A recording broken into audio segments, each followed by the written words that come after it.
Boa noite, gente, e obrigado a todos ao convite do Valdir e a paciência de vocês, né, que vão escutar a gente. Bom, esse tema é um tema que a gente tem ele como recorrência. A gente vê falar disso na escola, a gente vê falar disso em vários âmbitos sociais, mas é preciso, e a gente vai tentar fazer isso aqui, vamos buscar fazer isso, falar sobre o ponto de vista espiritual, sobre os vícios e as virtudes. O que são eles? Fazem parte da nossa vida? Somos uma sociedade virtuosa ou viciosa? E a gente vai tentar entender isso, né? Quem somos nós? Vamos lá. Então a gente vai ver primeiro que uma definição, né, que está no Michaelis, dicionário Michaelis, vício, defeito físico ou moral. Bom, o apontador não está funcionando, mas tudo bem. Defeito físico ou moral, imperfeição grave de uma pessoa ou coisa, disposição natural ou tendência para praticar o mal. Essa é uma definição de dicionário, para a gente entender o que significa isso. E aí, também temos a definição também do Michaelis de virtude, inclinação para o bem, qualidade ou atributo que está de acordo com a moral, a religião, a lei, etc. Então a gente vê essa definição, essa colocação, que parece que a gente está falando de antítese, né? Seria isso? O vício e a virtude seriam antítese um do outro? É isso. Vamos tentar discorrer sobre isso.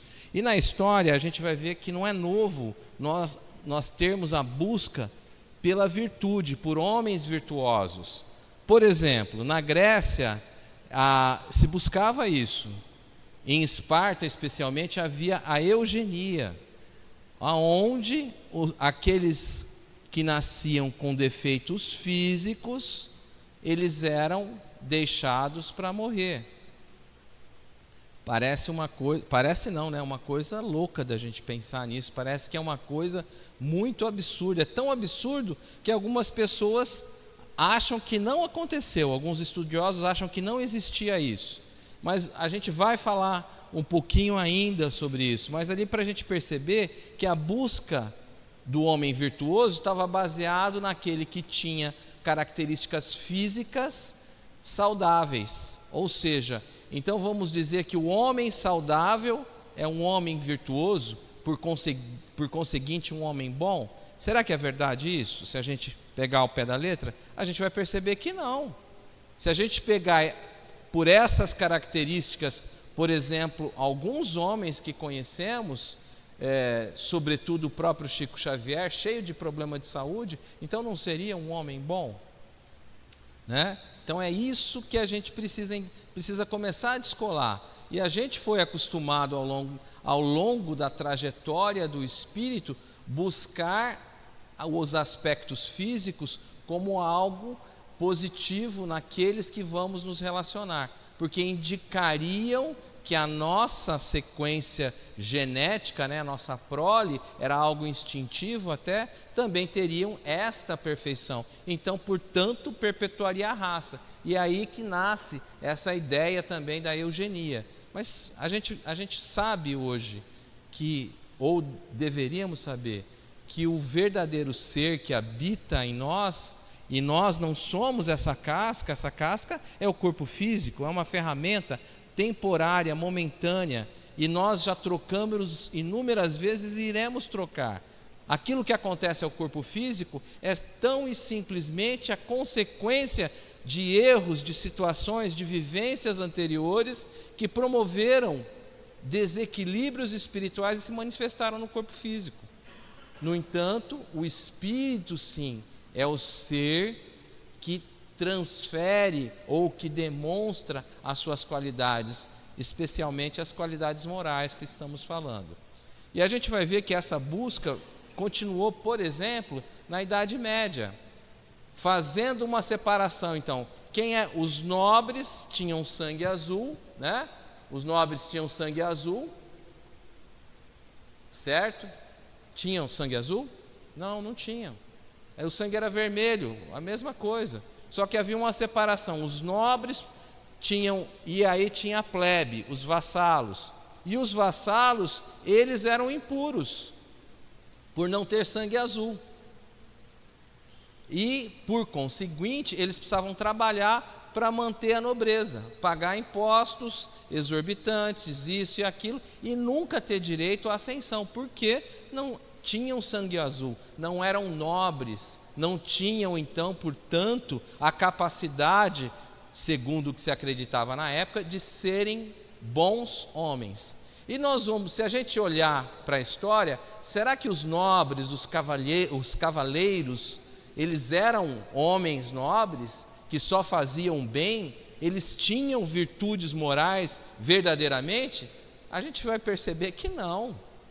Quando a gente olha a história medieval, a gente vai ver, por exemplo, os senhores feudais fazendo o que quisessem com aqueles que eram seus comandados, aqueles que faziam parte do seu feudo. Ele tinha poder de vida e de morte, ao ponto dele desposar primeiro, ele dormir primeiro com a noiva antes do noivo. Então não tinha nada de moral nesses nobres. Eram homens comuns, com as mesmas defecções que os outros. Apenas que ora nasciam como nobres e ora nasciam como vassalos, para adquirir valores espirituais. Porque essa alternância de posições que a reencarnação nos proporciona é que faz toda a diferença na nossa evolução. Mas a gente tem dificuldade em assimilar. Ainda durante a Idade Média, a gente vai ver outra forma de analisar os homens virtuosos. A igreja, né, fazia com que quem era o seu devoto, quem era um religioso, então esse homem era virtuoso. Ele se confessava, cumpria todos os dogmas e por isso ele era um homem virtuoso. Quem não acreditava em Deus da mesma forma que o catolicismo, a religião vigente, portanto, era um pagão, alguém que servia ao demônio, alguém que tinha todos os defeitos possíveis. Isso é real? A gente parece uma coisa boba, mas a gente passa e não para pensar. Olha o absurdo que nós, que com certeza estávamos lá, em outras encarnações, olha o que nós fazíamos aquele momento, aquele estado evolutivo, naquele instante. Nós usávamos então uma religião de forma totalmente materializada, destituída dos valores morais que deveriam ser ali imputados. Nós vamos ver que ainda durante a Idade Média, nós vamos ver que a busca dessa religião em promover as guerras santas, pelo menos 9 cruzadas aconteceram, em que o homem do Ocidente, se julgando superior aos outros, ia até o Oriente e destruía tudo no seu caminho, porque não eram cristãos. Ora, quando Cristo ergueu uma espada, quando Cristo disse para que nós destruíssemos aqueles que não pensávamos como nós, isso estava em Moisés, não com o Cristo. Essa relação de virtude e vício ou de defeito de homens maus era muito incipiente, né? Era muito partidária. Quer dizer, eu gosto daqueles que gostam do meu pensamento, do meu modo de agir. Aqueles que pensam diferentes, portanto, não são bons. E é assim que a gente caminhou durante a Idade Média. Mas não foi só na Idade Média. Se a gente olhar no século XX, nós tivemos na Segunda Grande Guerra um exemplo muito claro dessa questão de raça pura, não é? A Alemanha, Hitler pregava então que os arianos eram uma raça superior e que todos os outros então, a começar dos judeus, dos negros, dos latinos, eram todos raças inferiores. E, portanto, o homem virtuoso era o ariano, os outros não. E se fez, mais uma vez, guerra por conta disso.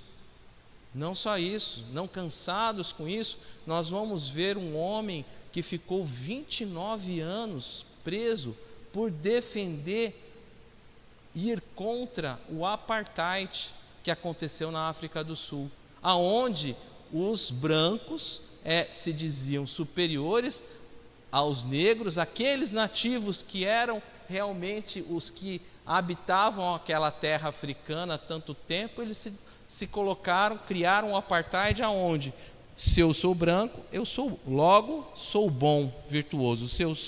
Se era negro, naturalmente era um ser desprezível, cheio de vicissitudes e, portanto, não digno de conviver com os brancos. E se criam os guetos, se dividem assim as pessoas. Está correto isso? E o homem que lutou contra isso, ele não lutou com armas, ele lutou com postura, com ideias. Fica 29 anos preso e sai de lá e é eleito presidente, Nelson Mandela. E pasmem, né? Quando ele sai de lá, o que ele faz? Ele procura vingança. Ele vai colocar então fazer o apartheid ao contrário. Os negros são bons e os brancos. Foi isso que ele fez? Claro que não. Ele deu uma demonstração de ser cristão, ainda que ele não fosse, de ser um homem bom acima da média humana, quando, por exemplo, quando ele dá uma das suas primeiras atitudes, no jantar de posse, ele convida quem para participar do jantar de posse, para sentar ao seu lado? O carcereiro, aquele que por muitos anos havia sido, entre aspas, o seu algoz. Que notícia ele dava ao povo? Ele dizia que acabou a briga, essa coisa é uma loucura, não adianta a gente fazer a mesma coisa que aqueles que nós dissemos que estava errado, promovermos revoltas. Homem, sim, aí ele demonstra a virtude da caridade, a virtude do perdão, que coisas que não são comuns para a gente, né? Emmanuel fala através do Chico, né? O ódio, a vingança são velhos conhecidos nossos, velhos. O perdão é a grande novidade, que está contida na Boa Nova, que ainda continua sendo a Boa Nova, porque ela continua sendo muito novidade para a gente entender tudo isso. E olha o que o Livro dos Espíritos, na questão 903, incorre em culpa o homem por estudar os defeitos alheios. A gente é bom nisso, hein? Nossa, eu olho para o Valdir, já sei decor os defeitos do Valdir. Agora eu faço uma pergunta para vocês. A gente consegue identificar algo que eu não conheço? Os índios, por exemplo, quando as caravelas chegaram, vários historiadores dizem que eles demoraram para enxergar os navios. E depois de enxergar, entender o que era, porque era algo novo, eles nunca tinham visto aquilo. Agora imagine a gente identificar um defeito que ninguém percebe no Valdir. Eu percebo, usurário, hipócrita, e assim por diante. Como é que eu identifico? Porque eu sei bem como eles são, porque eu os tenho. Então essa questão do Livro dos Espíritos nos remete a isso, que para a gente apontar o defeito dos outros, eu preciso estudar muito a mim mesmo e entender se eu já os venci, se eu já sou um ser moralizado o suficiente para não cometer os mesmos erros, porque daí eu posso sim chamar alguém em particular, olha, se a gente tem a liberdade, e falar, e colocar, e ponderar, porque eu estou livre daquela imperfeição, eu não vou incorrer no erro, eu vou estar falando verdadeiramente, querendo ajudar, e não me mostrando, me colocando de novo e de novo e de novo, numa situação de superioridade, que na verdade não existe. Então nós precisamos estar atentos a isso, precisamos prestar muito, muito, muito atenção em quem somos, porque nós ainda somos essa dualidade, né?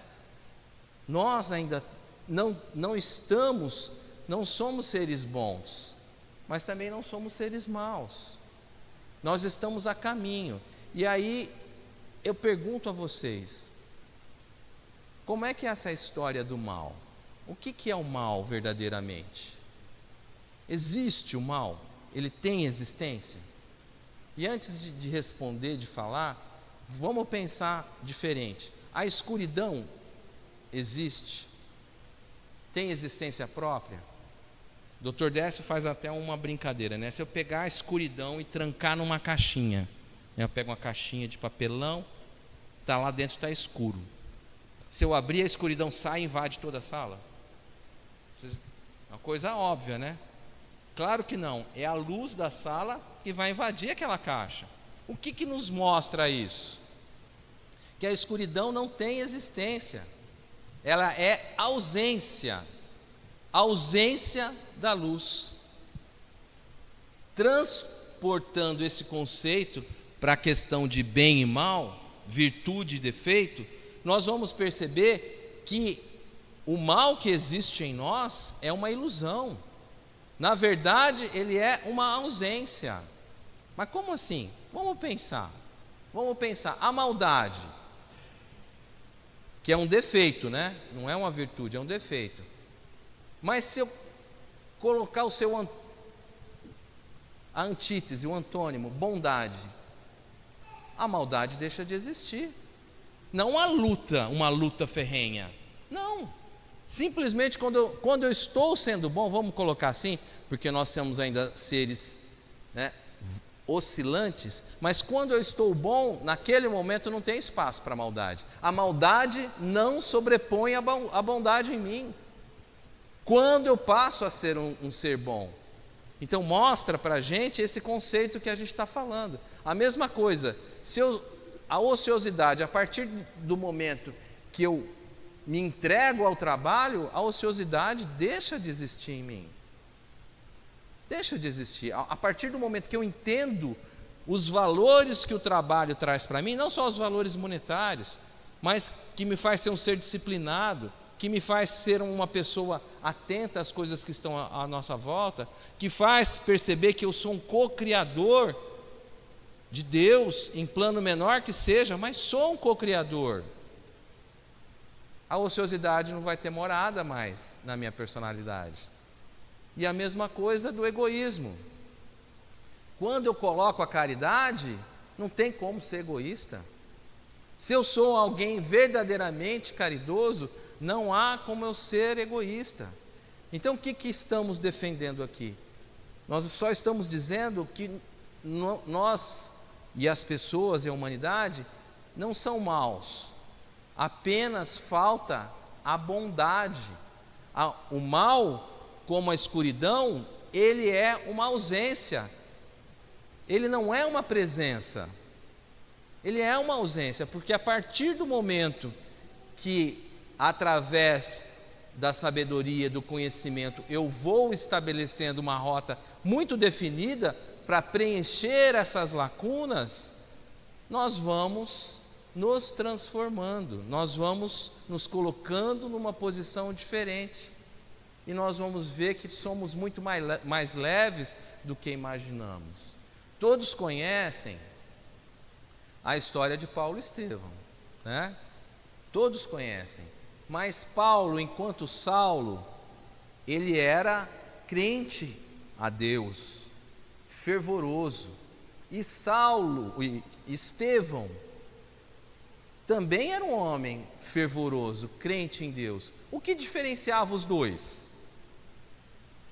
Estevão, mesmo sem conhecer a segunda revelação que era Jesus, ele já era cristão, no sentido de, ele entendia a lei mosaica não com a mesma lei rígida que fazia acontecer, por exemplo, o apedrejamento das mulheres adúlteras. Ele entendia que deveria existir o perdão. Quando seu pai olha o nominho chato de falar, né, Valdir? Jossaeb, acho que é isso. Enfim, o pai de Estevão está injuriado porque havia apanhado no rosto, na ida e na volta. A história que vocês já conhecem. Ele fala para o pai: pai, tenha paciência. Quem de nós falaria para o pai da gente que apanhou na rua, na ida e na volta, para ter paciência? Porque Deus estava querendo dizer alguma coisa para a gente. Quem de nós? Eu, sinceramente, eu acho que eu ia lá tentar bater, né? Não, ele faz isso, mas aí acontece mais coisas. Ele vai lá reclamar. Ele já tinha perdido um pedaço da sua gleba, o pai de Estevão, e ele vai reclamar com Lúcio Munício que ele precisava da terra. Vai lá e perde o restante que ele tem. Aí ele revoltar, e o Estevão havia advertido ele: pai, são coisas materiais. E ele não vai e faz isso. Bom, moral da história: ele põe fogo na gleba vizinho, que era do patrício romano, e fala para os filhos. E o filho fala: pai, como é que você faz isso? E Estevão vai lá tentar apagar o incêndio, quase morre tentando apagar o incêndio. E aí, quando vem prender o pai dele, ele diz que ele vai se entregar. O que não acontece. Eles torturam o velhinho e o velhinho morre. Morrendo o velhinho, o que ele faz? Ele pede para a irmã, enquanto o pai está sendo torturado, cantar o Salmo 23, que era uma música que a mãe deles cantavam para eles, e pede para ela ter fé. Ele, depois disso, é levado às galeras, e a sua irmã vai ser adotada por Zacarias e a esposa. E ele vai indo para as galés. O que acontecia? Vocês viram a história, mas vamos lá. Nas galés era sabido que um escravo não durava mais de 3 meses, morria, desencarnava depois de 3 meses. Ele era um homem culto, ele sabia. E o que ele faz? Ele esmorece? Vai reclamar da vida? Não, ele faz o seu melhor. Vamos remar? Já que é para remar, vamos remar bem. E ele é o melhor. Daqui a pouco adoece um patrício romano no barco, com uma doença altamente infecciosa. Quem vai tratar do patrício? Os amigos dele? Não. Vão lá, pegam Estevão, que era um escravo, que era cordato, era bom, e põe ele para cuidar do Sérgio Paulo. E o que acontece? Sérgio Paulo fica bom porque Estevão se entrega. Tudo que ele fazia, ele queria fazer bem. Ele não queria fazer mal, ele queria fazer bem. E assim, Sérgio Paulo é curado e o liberta, doente, mas o liberta. Não deixa que o capitão do navio jogue para morrer afogado. Vai à casa do caminho, conhece, enfim, a história que vocês já sabem. Aí ele vai encontrar Saulo. Quando ele encontra Saulo, parece essa antítese que estamos tratando. Para o povo judeu, que era o mesmo povo de Estevão, Paulo era o homem mais virtuoso, o modelo de virtude, porque falava pelo menos 3 idiomas: o latim, o grego e a língua judaica. E além de tudo era um doutor da lei, estava adentrando ao sinédrio. E Estevão estava cuidando dos doentes, dos leprosos, estava falando de Jesus, estava falando de amor. E quando esses dois se encontram, sai faíscas por parte do Paulo.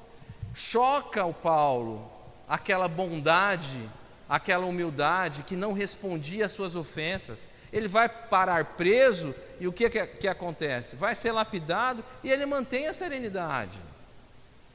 Depois que tudo isso acontece pelas mãos de alguém que se dizia virtuoso, o doutor da lei Saulo de Tarso, ele continua a perseguição dos cristãos e direta e indiretamente mortes acontecem por suas ordens. E ele vai então perseguir Ananias porque havia convertido Abigail. Vocês lembram disso? Chegando na porta de Damasco, luz, e alguém fala ao seu coração: por que me persegues? Saulo, Saulo, por que me persegues? Aquele momento fez um clique. O vazio do coração de Paulo se preencheu. Quem és? Eu sou Jesus. Diga o que queres que eu farei. Essa foi a resposta de Saulo. Compreendeu, sentiu. tudo que havia feito de errado num átimo de segundo. Não funciona para mim, viu, gente? Não funcionou para mim. Não vi Jesus, mas nem que visse, não funcionaria para mim. Ele estava preparado, era o momento dele, está tudo certo, mas ele virou a chavinha. E a partir daí, ele de perseguidor, ele de algoz, passei a ser perseguido. E veja, nunca fora tão feliz na sua vida como sendo perseguido, quando sendo quase morto várias vezes, sendo preso, porque ele estava preenchido das virtudes do Cristo. Ele passava a ser um homem agora, guiado por aquele espírito que ele havia matado. Ele matou o Estevão, o primeiro mártir do cristianismo, inclusive no Novo Testamento está lá como o primeiro mártir do cristianismo. E esse espírito passa a ser o seu guia, porque não tem como ser diferente, né? Ele vai ensinar a ele tudo que ele sabia. Agora imagine aquele homem que cuspia fogo, literalmente, e escrevia a primeira carta aos Coríntios. Nem que eu falasse as línguas dos homens e dos anjos, se eu não tiver amor, eu nada serei. Será como um sino que toca, um metal que ressoa.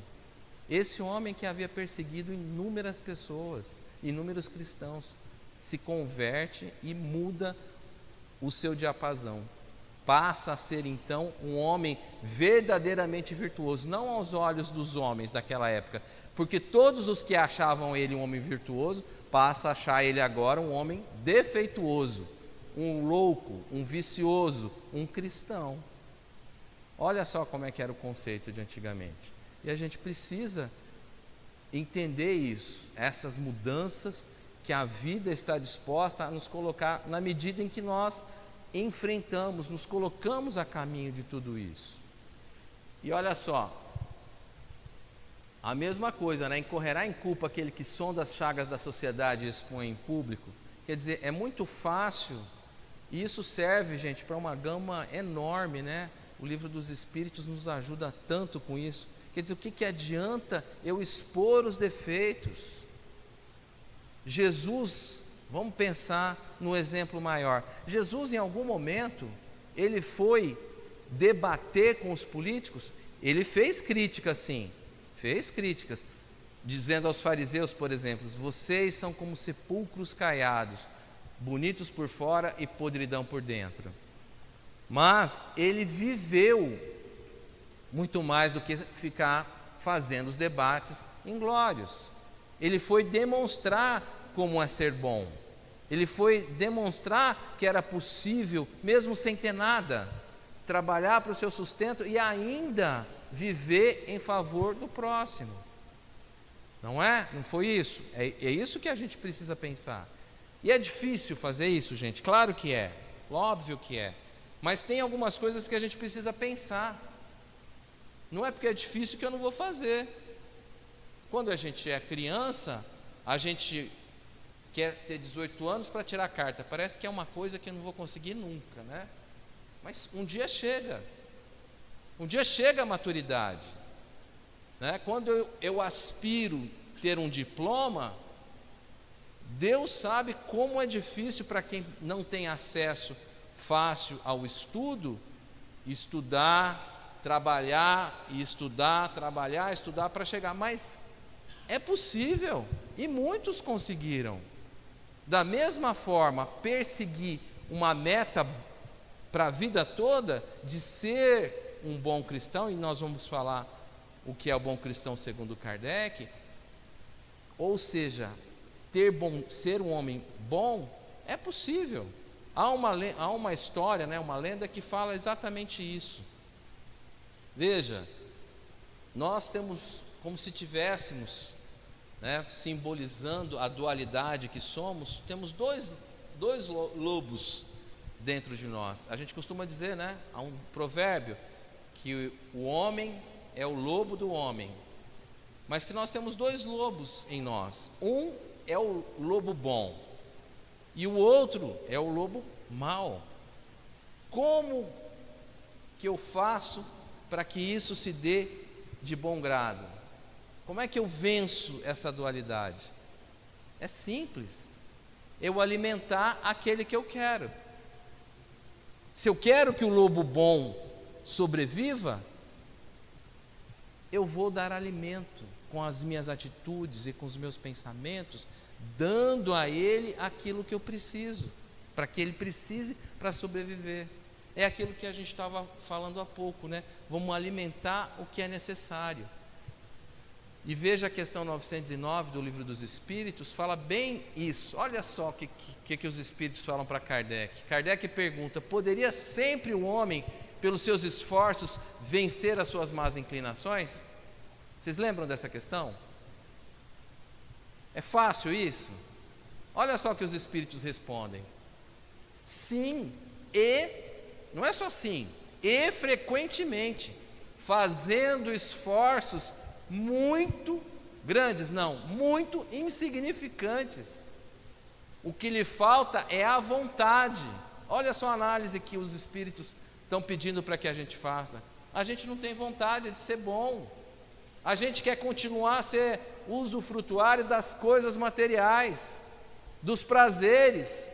E quando a gente está envolvido com sensações, é difícil a bondade ter espaço no coração. Quando eu quero só satisfazer as minhas sensações, eu estou sendo egoísta. E muitas vezes eu faço de qualquer artifício, qualquer vil artifício para alimentar aquilo que é o meu propósito. E aí ele fala: quão poucos dentre vós fazem esforços. Ou seja, a gente não se esforça. Ele diz que é um esforço insignificante. E a gente precisa estar ligado, pensando, avaliando essas questões com muita clareza. Muita clareza. Lembrar que, na verdade, o mal é um espaço vazio em nós. Quantas vezes nós nos sentimos um vazio em nós? Esse vazio é para ser preenchido com as coisas boas. Nunca o mundo vai nos satisfazer. Quanto mais a gente busca as coisas do mundo, mais vazio nós somos. Porque a gente acaba, por exemplo, não que a gente não deva comprar, gente, não é isso, mas não pode ser o objetivo da vida da gente. Quando eu compro um carro, eu quero um mais possante. Quando eu tenho um mais possante, eu quero 2, aí eu quero uma casa. Não é assim a história da humanidade? Possuir, ter, sem buscar o ser. Esse que vai sobreviver após a morte é o ser, não é o ter. Quando eu me torno alguma coisa, ninguém tira de mim. Quando eu sou algo, ninguém tira isso de mim. Isso é importante a gente perceber. O Chico conta uma história muito interessante, eu sei que vocês conhecem, mas acho que ilustra bem essa questão. Em determinado momento, lá em Pedro Leopoldo, então eu imagino que isso tenha sido na década de 40, porque ele não tinha saído de Pedro Leopoldo ainda, um cego, uma pessoa cega, muito pobre, que vivia pedindo nas ruas, cai de um viaduto. Ele era cego, tropeçou e caiu de cima do viaduto. Imagina, né? Não morreu, mas ficou muito machucado. Chico fica sabendo, ele que tinha 9 irmãos, não sei quantos sobrinhos a essa época, era arrimo de família, trabalhava de dia, tinha atendimento assistencial toda noite. Chico, um homem que era muito ocupado, né? Todo o seu tempo ocupado, mas ele vai lá para atender esse cego, que quem devia ser esse cego também.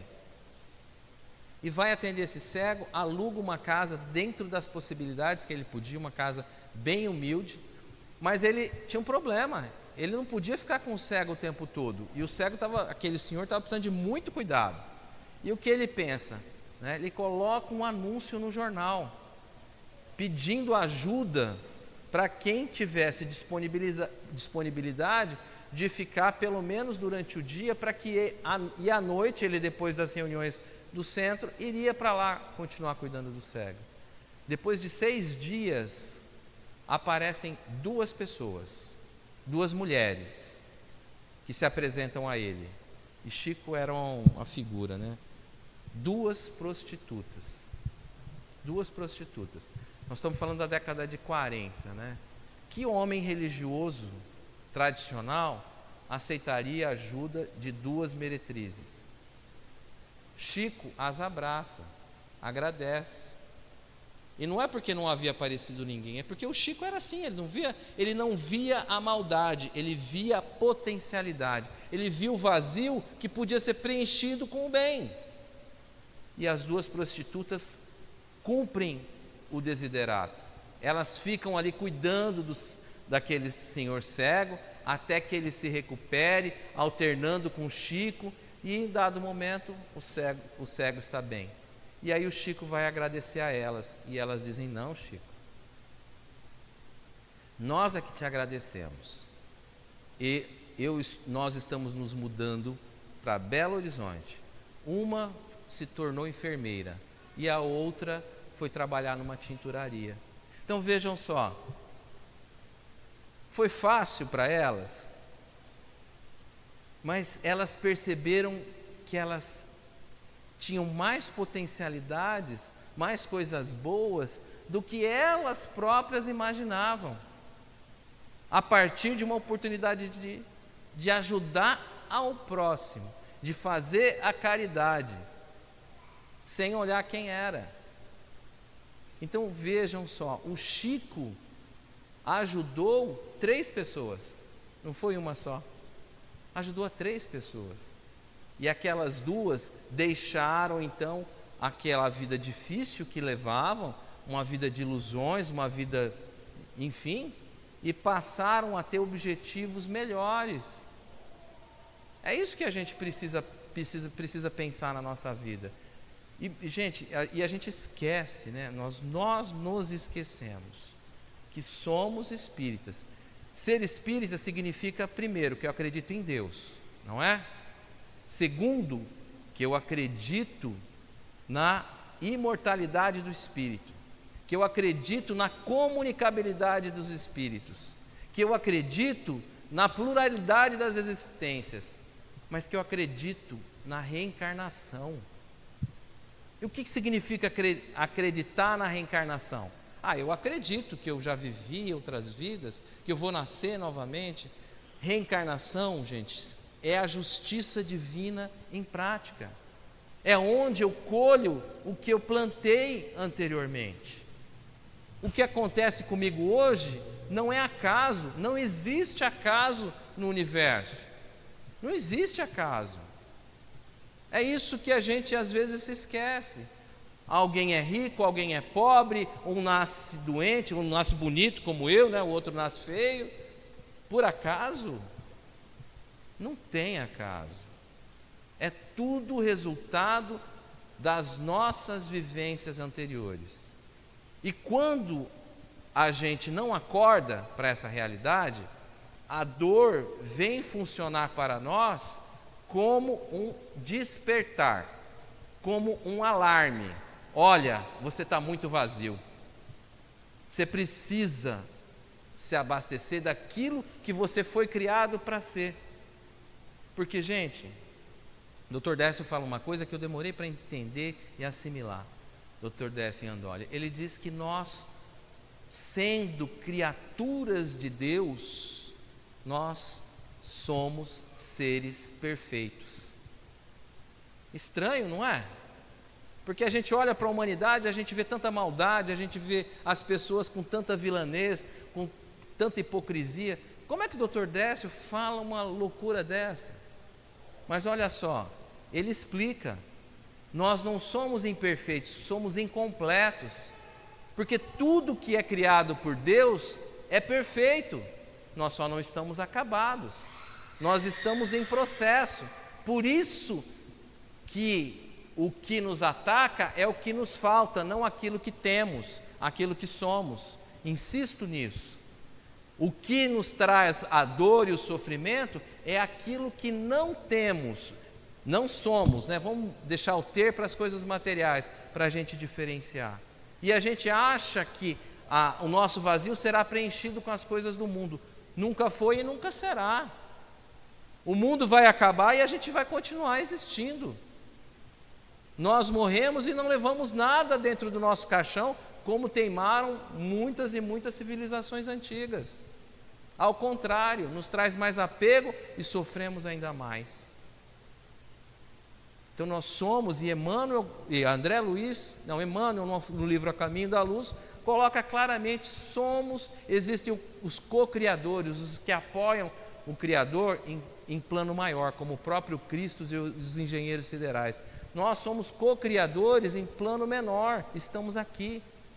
Somos artífices da nossa própria existência agora. Nós criamos coisas materiais e também criamos as potencialidades espirituais que vamos buscar. Nós podemos adquirir, a felicidade está ao nosso alcance, não é Deus que vai dar, Ele já deixou pronto para a gente, é só a gente se preencher dela. Que todos tenham muita paz.